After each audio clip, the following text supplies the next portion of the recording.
So Florida has this 14-day PIP rule. What Hmm. is that, and what happens to people who don't know about it?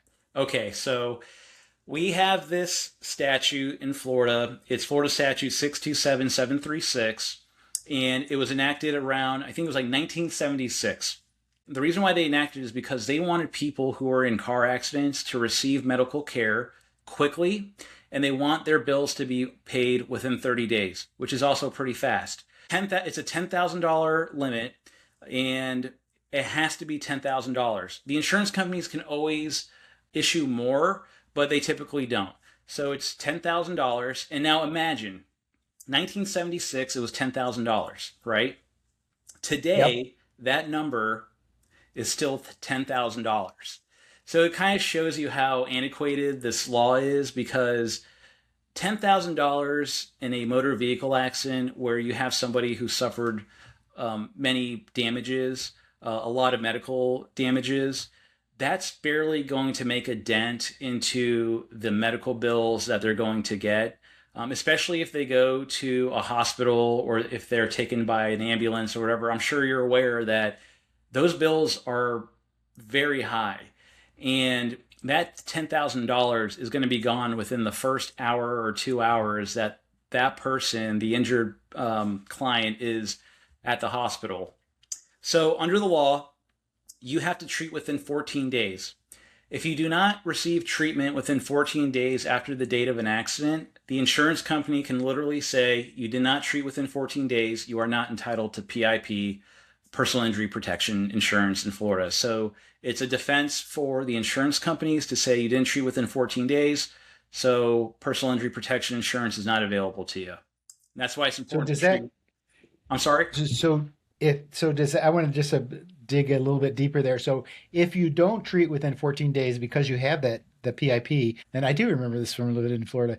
If you don't treat, does that weaken your case to a degree? Because then the insurance company says, you must not really have been hurt that bad. Is that something Absolutely. to? Absolutely. 100%.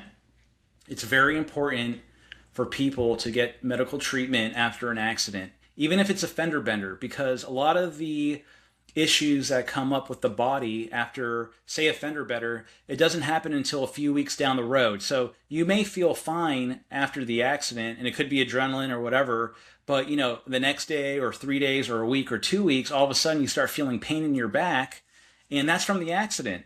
So you want to go get checked out by a medical provider. You want to get x-rays, MRIs done, because then the doctors can see inside you and see what's going on. I mean, even with a fender bender, I have cases right now where it was a fender bender, but the client received the full force of the impact because the way it happens is your body can absorb the full force of an impact just because of physics, just the way that works. So if you're sitting in your car gets it from behind. That those physical forces from the car hitting your car can go into your body and literally damage your body.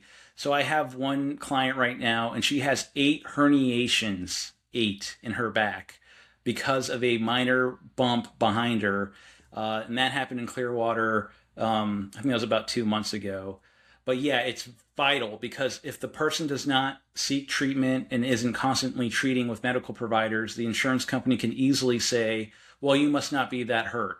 I always tell my clients, look, you have to imagine yourself on a jury looking at your case, right? The insurance company is going to say, well, they didn't treat for a few weeks, or they didn't treat for a month, or 2 months, or 6 months. They must not be that hurt. If they were really that hurt, they would have treated. So how would that look like to a jury who's sitting on your case when they have to determine how much money to award or even to award you any money at all?